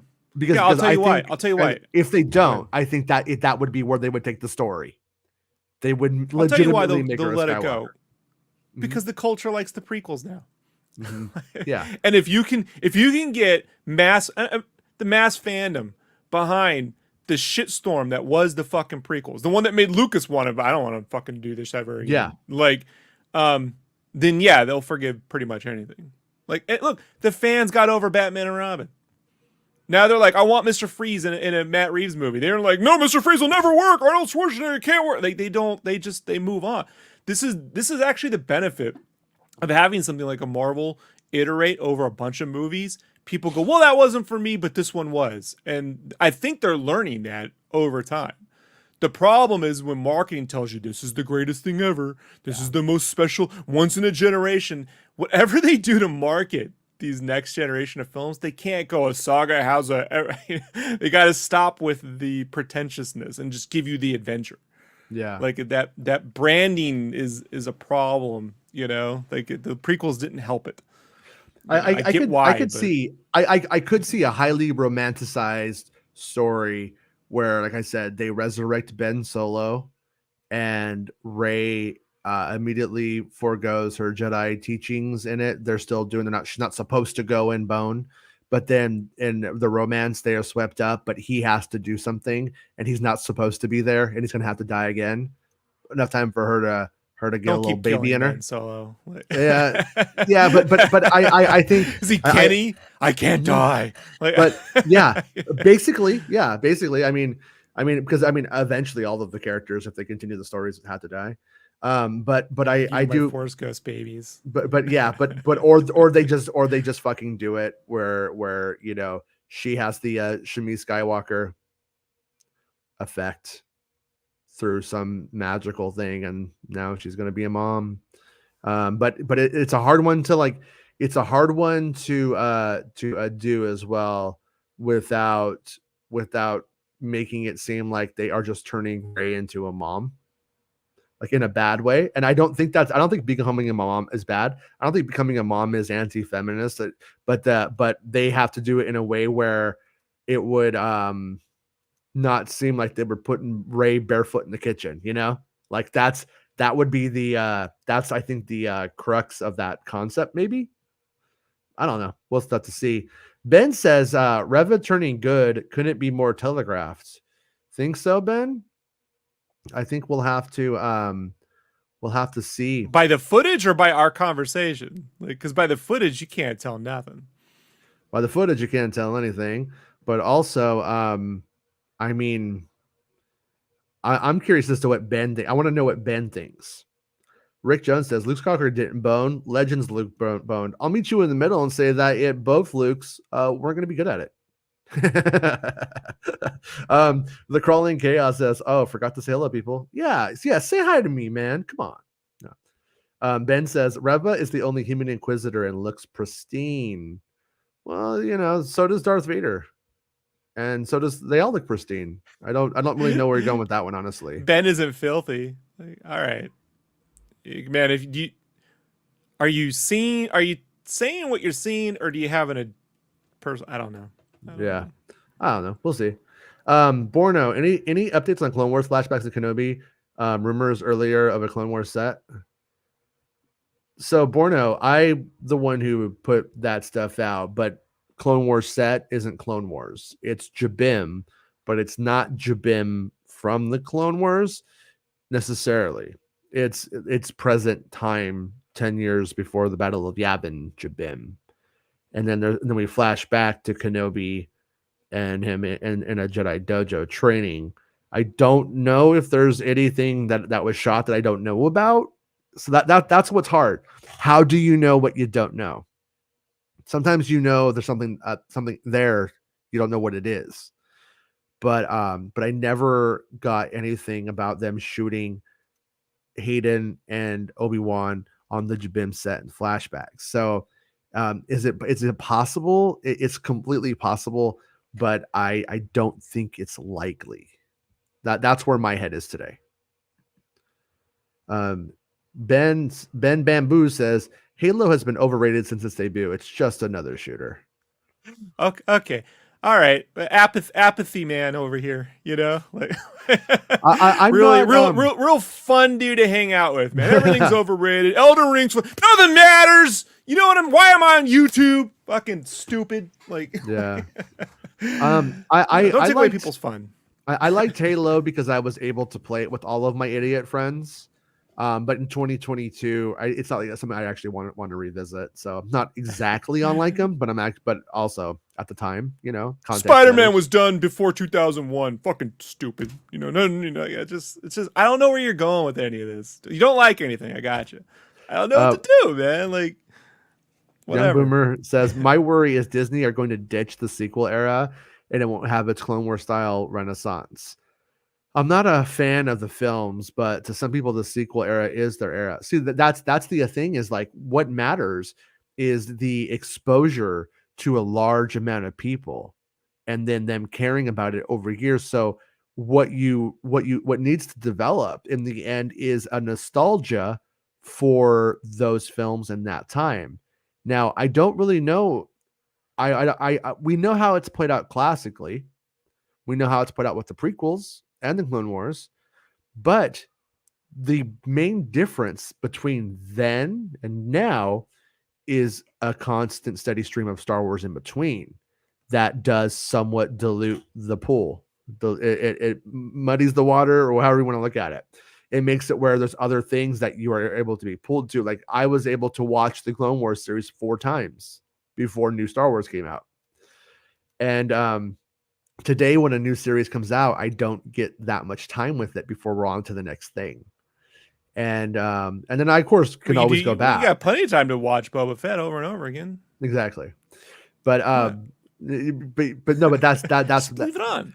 But I know what I'm saying is I think that's maybe the only kind of like thing that really is at play here. But I will also say that with the way that things have been for the last couple of years, the pandemic may actually be something that does make nostalgia, because there's this big break between being able to go to the theater. Like I am a little nostalgic for Force Awakens time when I was going to the movies without having to worry about getting sick. And then that long break of not going to the movies, I kind of did miss that time. And I don't know if that ends up brewing like a cultural nostalgia for that time, if that helps. I don't know. What I would say is this: they haven't even touched what happens after episode 9. Yeah. So if they were like, oh, we're gonna ditch it and move on, they would have moved on quickly. The fact that they haven't tells me that they're like, no, we want to do more with this, given how much they've invested in their theme parks around this era too. Something tells me they want to do but they know they can't immediately do more with it. So they've just put a pin in it, you know? Yeah. So if I had to read the room, that's how I would read the room. You know? Yeah. If you want to hear the opening pitch for mine, it's you have the end of episode 9. Everybody's like there in that big battle. Then, fucking out of nowhere, the opening crawl. The galaxy is in a state of victory. They have just destroyed the First Order. Blah blah blah. All those ships are out there. A fucking giant ass Star Destroyer comes out of light speed, blows the whole fucking thing up. There's no more good guys. It's over. You're fucked, Ray. You're describing the opening to Infinity War. Cool. That means they've already done did it that before and they'll do it again. Yeah. Non-Star Wars. Non-Star Wars. Ben, I have a good pitch for the Lando series. Okay, Ben, what is your pitch for the Lando series, and what do you think happens to Reva? Because you're speaking generalities that allow you to seem right, but I'm not going to let you be right if you're wrong. I will remember you, Ben Bamboo. I will remember you. Probably the most Star Wars name we've had in our Ben Bamboo. By the way, yeah, it's very Star Wars. Yeah. It's like the love child of Ben Quadraneros and Ben Kenobi. Sure. Boss Money says, did Palpatine come back in Trevorrow's script? No Palpatine returning in Trevorrow's script. There was another dark side character though that they were supposed to reveal after the Last Jedi and didn't do it. Other Finn story, I didn't care for Trevorrow's script. Yeah, overall, I care for neither, to be honest with you. Yeah, you said it. 4, 8, 15, 16, 23, 42. It's true. Aria says, I wanted to bait Josh in to see if he would take accountability. He did not. He did the complete opposite. He never addressed the issue and kept making jokes about Reva being the main person. That's poor theory. You know what? I mean, I didn't see it. Okay, I didn't watch it, so I'm not an authority to go and say it. But I don't really think it's fun dog whistling some of those monsters, if that's what it does. And I don't feel bad for theory either, because I don't know, do the reading. You know what I mean? Like read yourself. You know, look at the articles on your own before the show. If you're having a show with 4,000 people, you don't need Josh to read to you. You're a man too. So I don't feel bad for him, but I also don't know if that's what's happening. I just know what it seems like, and I just know that a lot of dumb people keep coming to me asking me the same shit over and over because they get the idea from them. And like, you know, I was defending them a little bit yesterday. I was like, you know, I was like, you know, it's not really their fault if somebody's a racist. It's not their fault if blah blah blah blah, you know. And I'm trying to see if I have it on me. So, but this person was like, I don't know if I have it still. But they basically fucking called their video that. So it's like if people didn't watch it, they were still like, oh yeah, you know, yeah, I don't. Oh yeah, did you have it right here? Somebody, I'm like, I don't think we should be that hard on him. But the video's like literally called "Reacting to Reva will be the main protagonist in Kenobi." Rumor, and that was never a rumor. They're making it sound like it was a scoop. Because he invented it. Yeah, it was never a rumor. They invented it. So bad take. I'm like, yeah, I think it's bad form, Josh. Gotta say, man, I think you should do better. Star Wars Santa, why chase down Khan for his DNA when you've got a cooler full of other mods sitting in the bay? You went outside of my pay grade here. Talking about Khan. I don't know nothing about Khan. I know Burning Khan. Stupid planet. Boss Bounty says, would have been an instantly better film than if what? Well, I'm sorry, I missed the other part. I don't know. I'm confused. But Seth Nico says, was Mortis in second? Yeah. So, well, what it was is they like switched them. I'd have to look at my notes now to remember what it was, but like no, the first time it was Mortis, right? In script 1. In script 2, it was the Sith planet from the Clone Wars. Moribund. We had joy, we had fun, we had seasons in the sun. The British version's called like Moribund. You're bringing tears to Santa's eyes. Right yeah. now. Because It's a the better time. stars we could reach were just starfish on the beach. So sad. I was gonna have Carrie sing that, but Aww. Um, Aria problems. says You Colin Trevorrow's know. script would have been more variety. Imagine seeing Tor Valum. Imagine seeing him train Plagueis. Like, oh yeah, the Tor Valum stuff changed in the second script.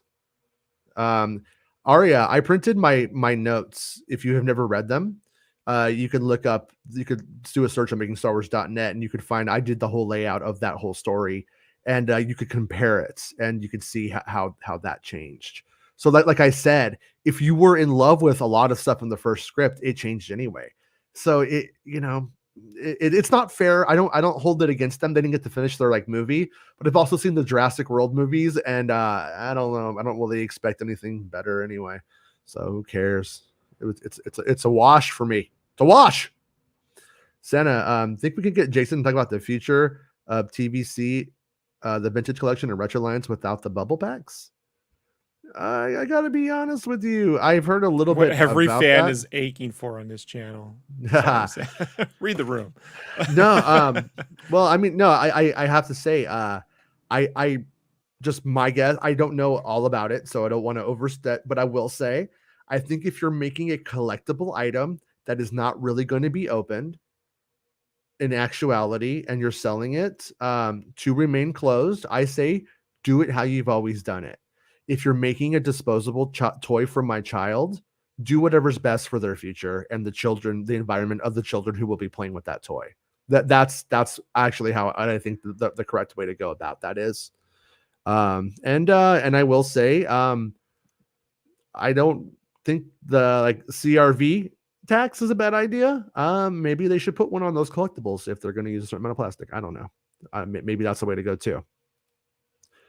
I don't know though. I really don't know what the answer is. So, Is Santa saying that they should have bubble? I don't understand. no. Santa's just asking what I think that they're going to Hasbro release something saying that they're going to get rid of plastics from their packaging. Okay. So you can't really do Star Wars figures with the transparent bubble, I guess, with plastic. They're going to show up in glass. Yeah. Yeah. Dan Aykroyd corner the market. It's all going to be in. They're all going to arrive in crystal skulls now. I'm going to be fucking honest with you right now. If they did them in glass, that might actually be pretty fucking classy and would be a nicer way of keeping them fucking, you know what I mean, from getting all fucked up and yellowing and shit over time. I'm not necessarily against that concept in a way if they did it in the right way. But of course they would all shatter all the time in packaging when Target doesn't ship it to Santa, right? Leia building the Jedi Order is the only young Leia building the Jedi Order is the only young Luke we need. I don't know what you're talking about. in the Mando timeline, I think he wants to see Leia and Luke building the Jedi Order, and then but yeah, I wouldn't be upset. That's not going to happen. Well, no. I mean, you do have the story is that Leia begins on the journey with them. Then she has the visions, concepts that things are going to go bad, and that she becomes a mother and goes that way instead. And then so you could start it. You could tell the story of Leia walking away, and but I don't know if they will. Ben says a young Leia series has a lot of possibilities. Would love seeing Jimmy Smits raising a young Princess Leia, learning the ways of her people as she grows into the role of princess. You are literally going to see that in Kenobi. So you will be happy there, bud. I promise you that. And you will see the parameters of that and we'll know if we want more or not. You know what I mean? With that.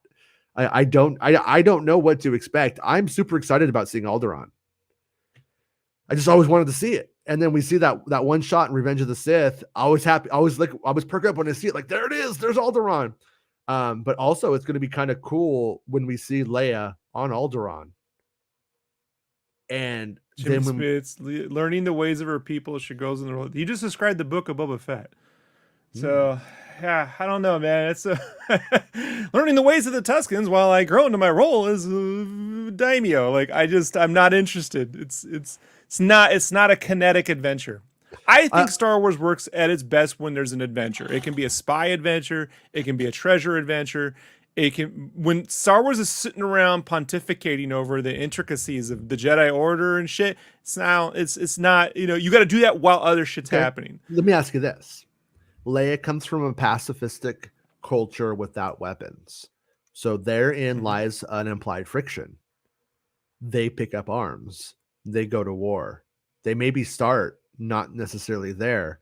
Is that a story that could maybe be fascinating to tell on Alderaan? That's what the prequels are supposed to do with Naboo. Like, what happens when a peaceful culture picks up weapons and say, no, we're actually going to stand up? Okay, great. How can they go wrong? But Lucas didn't do anything with it. So could you continue with that? Sure. Obviously, they get blown the fuck up. But because at the end of the day, you know what I mean? Fascism has a lot of money. And how do you fight that? Well, I mean, I do think that is the point, is that if there is I think one of the cultural lessons that Star Wars tries to imbue is that there's a time to aim for peace, which is always, but there's also a time when you must stop tyranny, when you have to say no. Like, you know what I mean? When Nazis are literally, invading Poland, you don't just go, let's see how this goes. You don't do that there, Right. And that's the advantage of having a show like, say, Andor, which I haven't seen, I don't know anything about. But if you have a series where you're lying, the lead characters can go any way you want to go, essentially, and then Leia and them can come in, that can be that's a bit. But to wrap a whole series around it, it doesn't work. You're gonna be like, why are we doing this again? Like, no one really wants to see Alderaanian suffragettes going, we're not going to eat until we have peace, and like dying and shit. Like, that'd be kind of boring. So Sozu says, excited to see some Alderaan on screen. Potential for Alderaan and Kenobi. Oh, you predicted where I was going. Yes. Yeah. 100%. I promise you're going to have some Alderaan. And obligatory looking for love in Alderaan places. Modern Metalhead says, when are we getting the Obi-Wan footage? Hopefully soon. Same sources who were right about the trailer said that we're getting that. So maybe there's just something going on, or maybe it's coming today or whatever. But just be patient. It's coming. Ben Bamboo says that's all the Fandom menace degenerates. Wesley says degenerates. Degenerates. Oh, that's. Do they generate? They degenerate. Degenerates. Okay. Interesting. Wesley says, not that it matters, laugh out loud, but do you think Hayden has long hair in the flashbacks or the Attack of the Clones look? Ooh, good question. No, that actually is Wesley. No, I tried to get the answers to that. And I do think, how Hayden kind of had that in between long hair. I do think that is probably what his hair is. I don't think that they really want to fuck with hair if they don't have to. So I think his hair that he had at that time is probably the hair he has. So I think we're looking at like right after Attack of the Clones. It's not the shaved. It's a little bit of the curl on the top. I think it's going to be a little bit closer probably to the Clone Wars cartoon. Schnauzer hair. When a Schnauzer gets the hair and then gets up from the couch and it's got the Schnauzer hair, he's got Schnauzer hair. Yeah. I have a Schnauzer, and that's all I see now. When he gets up off the bed, and he gets up. I'm like, "Hey, it's Anakin. Look at him. It's the Schnauz." Junkbox says, and once again, Junkbox, thanks for being a channel member. Really appreciate all of the channel members on the channel. The real question is, the real question no one is asking is how Kitster's doing now. We're asking it every day. We're asking it all the time, Junkbox. Would be kind of just depressing to learn your childhood best friend is a homicidal wizard. Like I put it before. And that line, as is, needs to be in the series. Yeah. No, my old buddy Trevor Moore, he did a song about Kitster, and it's so fucking good. I think Trevor Moore's song about Kitster is at the level of Weird Al's Yoda and the Saga Begins. And it's all about how Kitster stuck with him even after he heard about how he killed all those kids. It's like a country song, and it's fucking hilarious. Yeah, it's so fucking good. Yeah, like Padme. Like I said, though, I was on Star Wars Santa show today. Santa was saying the prequels don't work for him because Padme stayed with him during that. But I got to say, Padme's a little bit street. I think she's a little bit street in her heart. You see, she was a pacifist, and she went and she did fight because she knows she's street by nature. And they hit his mama. You don't hit somebody's mama on Naboo. That's what you guys are all missing. On Naboo, I feel you like don't had the hit movie- anybody's mama. You get killed. See, all they had to do though is instead of the movie opening up with someone's trying to murder Padme, who could it be? It's that they're preemptively taking the fight to separatists. Had she been bombing separatist, dudes and shit like that, and like, Yeah. we have to get ahead of these Trade Federation motherfuckers before they cause another war, And she's like, in a way that, this country was like, we have to preemptively stop terrorism. Had they gone that line, and then in the middle of the movie, he's like, I killed the kids. She's like, I could see her go, well, she's lost a little bit of her mind, so I get it, And then she pulls back. So in the third film, Anakin decides to keep going, and she goes, no, this is wrong. You know what I mean? Like, wrong way to do business. Learns the lesson. Anakin doesn't, and then it all works. But Lucas wanted her to be. He writes weird characters, like weird characters. Yeah, for good or for bad. I'm gonna say the guy who created Chewbacca was a maniac. Will Morgan says comes in and kicks the trash can. To be fair, Uncle Scrooge never wore pants either, and I'm a big fan of the life and times of Uncle Scrooge. So. Ari, you got to read the reports better. That's mine. Bespin told me, he's like, hey, I'm gonna be covering some of your stuff today, and he's like, so when they come into your chat and they start saying it's just me covering stuff that I missed when I was busy, and if I know Bespin, he definitely would cite me. So yeah, but should we okay, hold on one second. Let's we got 10 more minutes and then we gotta eat. 10 more minutes here, folks. This is Bespin covering our stuff. Let's just see what he says. So Obi-Wan Kenobi opens up. Yeah, the first report covers the events on Earth. Hey, you gotta write Making Star Wars, Bespin. Come on, man. Come on there. You can see people don't click the link. Star Wars first reported the events of Nur. All right, that'll help. And another report, see, and you click on it here, and it's Making Star Wars. And then the other report right here, and then it's that again. And it's a little questionable, buddy. It links, but might be trying to make Jordan Mason. Wrong. Doesn't want that Jordan Mason mad at him. Doesn't want Jordan Mason to get mad. But I think Bulletin. I think you got to remember that fans, you got to make things very clear. You got say my name. Say my name when you fuck me, Bespin. I'm kidding. He just wants to fight us now. Yeah, I don't want to fight. I think just want you to fight. Throwing a fucking link to you. What am I supposed to do? Yeah. So will Bail Organa be on the mission with non-Gianni and Kenobi to rescue? No. I'm just wondering why Leia's there. No, I think no, Leia being kidnapped is like kept on the down low. They got to keep it all like very secretive.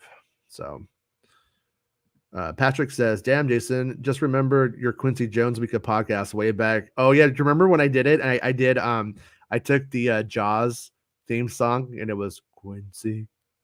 I did like a whole fucking acapella Quincy Jones Jaws song. It was great. You remember this is the early days of YouTube, but that guy did the Jaws musical. Oh, right. Always going in. It's the guy who did he gave lyrics to the Batman, the Danny Elfman, who killed my parents. Yeah. I was like, motherfucker, nailed it. Trevor Moore did a Jaws sketch on Whitest Kids, the guy who did the Kitster song I was talking about.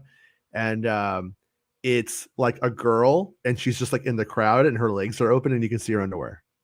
And they're doing the whole Jaws thing, but slowly the camera just moves about this pace going in towards her underwear. And so like when it starts, you just think you're watching Jaws. And then by the end, everyone's like, what? It's pretty good. It's really, really well done. Bait and switch. Mm-hmm. Yeah. Oh yeah. All hell Lambhead. Lambhead. All hell Lambhead. Thank you.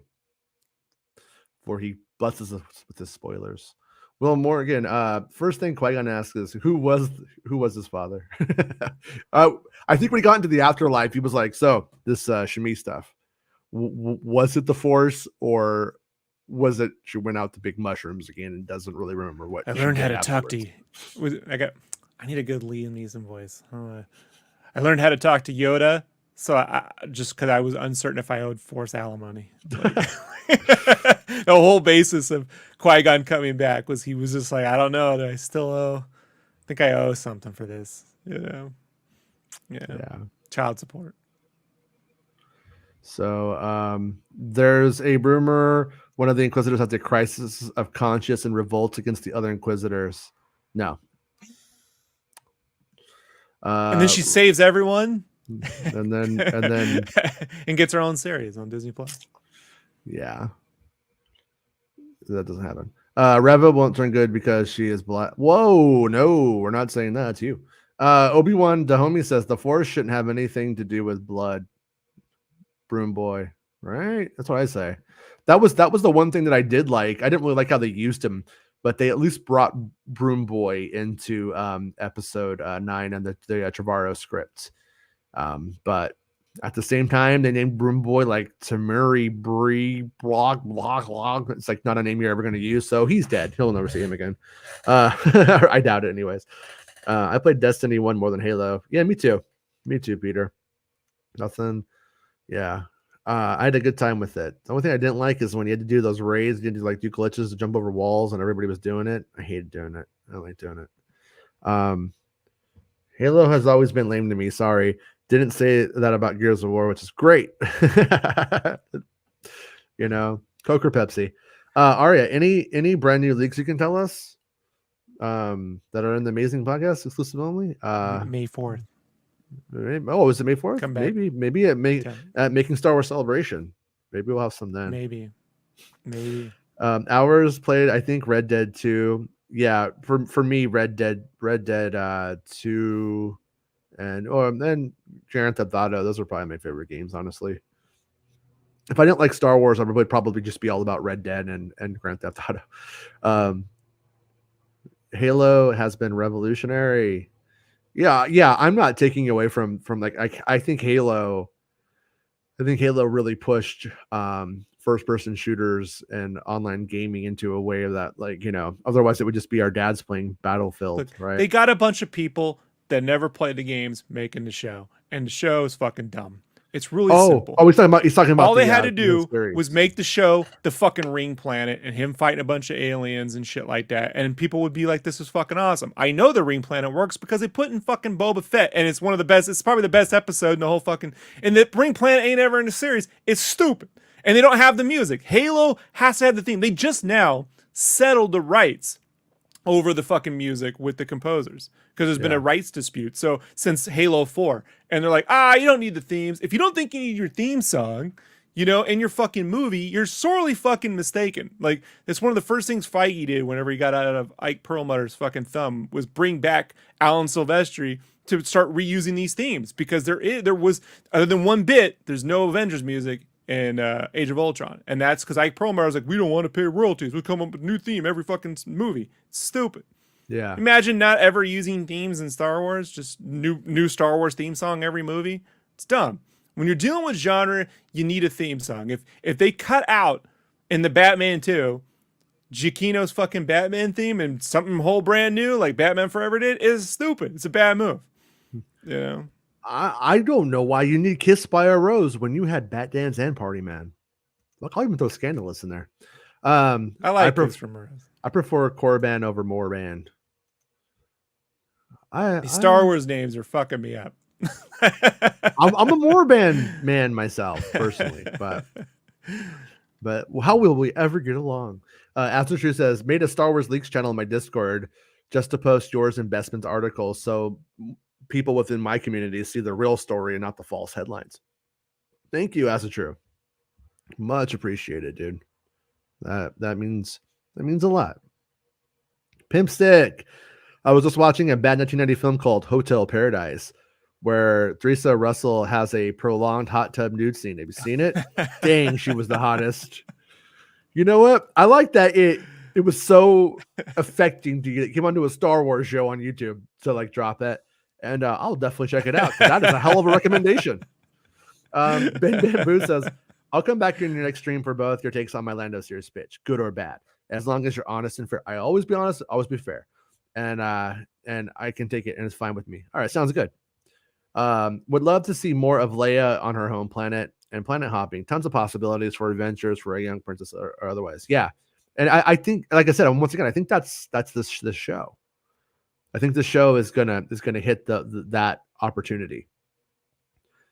Drunkbox says Hasbro executives number 1. Motherfucking nerds aren't going to open these toys anyway and case them in glass. Executive 2, do it. Executive 3, what about the droid attack on the Wookiees? I don't know what that means, but it makes me laugh. Just it's so random. Kitster's song is amazing. It is. Trevor Moore's Kitster song. Look up Trevor Moore Kitster. Will not fucking be disappointed. I put it on the show if it wouldn't get the channel flagged. Padme didn't fight in episode 2. She was aggressively negotiating. I don't know. I remember at the end, she's all fine and shit. And she was in that arena and she got like her fucking shirt ripped off and she got kind of like whipped on the back and she's kind of into it. Like I kind of, when she was like, I think she kind of liked it. I'm just going to say that. At least that's how I see it. Will Morgan says Saw is on Alderaan at the time of Obi-Wan, correct? I don't know what the fuck Saw's up to these days. Honestly, I do just fucking, kicking it, hanging out, fucking, going lies, deceit, and blowing shit up. I'm not sure. He gets around. I mean, he's on Kashyyyk and Jedi Fallen Order. Like, you know what I mean? He's all over. So, yeah, just doing Saw Gerrera stuff, But whatever you do, do not scalp tickets from his little brother. He will be fucking sorry. That's all I know. Zooey says, do you think we'll see any stormtroopers that used to be clones? I doubt it. I don't think so. Jedi, what is Making Star Wars Celebration? It's going to be this show on May 4th. And it's going to be it's like Star Wars Celebration with no celebrities, just us. And we do what we're doing now, but it's going to be fucking super cool. I promise. Ben Bamboo says the Ring Planet was one, if not the sickest settings ever shown in Star Wars. It's pretty good. Yeah. I'm really big on location in game stories, comics, anything. To me, the location makes the difference. Like it really is. Setting is important. Jumping around to a bunch of different places doesn't impress me. Like the location reflects the story. And when you have an iconic visual like that, and you're like, no, we're going to put in a bunch of dirt and aliens getting shot. It's like, no, the Ring Planet is majestic. Like if you miss that, you're missing everything. Like just like the Ring Theory, it all rhymes. Did you ever see like that Instagram? And it would just be like Luke Skywalker like taking a drink, and then it's like Anakin taking a drink, and they're like, it rhymes. I was just like a bunch of shit. I'm like, no, no, I don't. You're actually like, it's probably an okay theory in general, but the rhyming it went thing too far. To stop. Like, it's gone too far. It's like literally just like this person's on. How many times has R2 stuck his thing into a droid who didn't want it? Well, and then if it's the same, but it's like the other way, and then it's like flipped, and like, see, it mirrors. It's just like this is a game that. But anyways, thanks everyone for hanging out with us today. It's a pretty chill day. Good times. We will be back tomorrow at 11 a.m. Pacific Standard Time, talking about the old Star Wars, and gonna be good. Gonna be good times. So, if that TV spot does it today, I'll jump back on. Before we go, we'll hit After Choose comment. Heard there's a chance on May 4th that they might make an announcement of Fallen Order sequel at Celebration. Yeah, well, I do know that they might. Yeah, they might. Well, that would literally just mean that that they announced the panel. It rhymes. Yeah, we mean that. But we do know that they are doing they're doing a panel for that stuff. So yeah, I imagine it will probably go about that time. They should put a construction countdown clock like up on these pages, like on the celebrating countdown clocks and under construction spoilers announced, like all that stuff. Like what was the guy who designed the wheel? I'm drawing a blank on his name. Who designed the wheel? The giant space station, the artist. Oh, Sid Mead. Sid Mead. Ben Bamboo, if you're not familiar, look up the Sid Mead art. That's more of likely where Star Wars got it, you know, and also the walking truck, Yeah. which is the AT-AT. So, yeah, and Ben, we're waiting for the Orlando comment. We will get to it. We will get to it. And yeah, so anyways, thanks to everyone who's a channel member. You can become a Patreon supporter or channel member to support the show. It is very appreciated. And we will be back tomorrow at 11 a.m. Pacific Standard Time. I'll do my best to bring you whatever Star Wars news is going on. Rob will do his best to nag you into wanting to be his friend and showing up every day. All right, everyone, have a good rest of your day. Be cool. I like spaceships.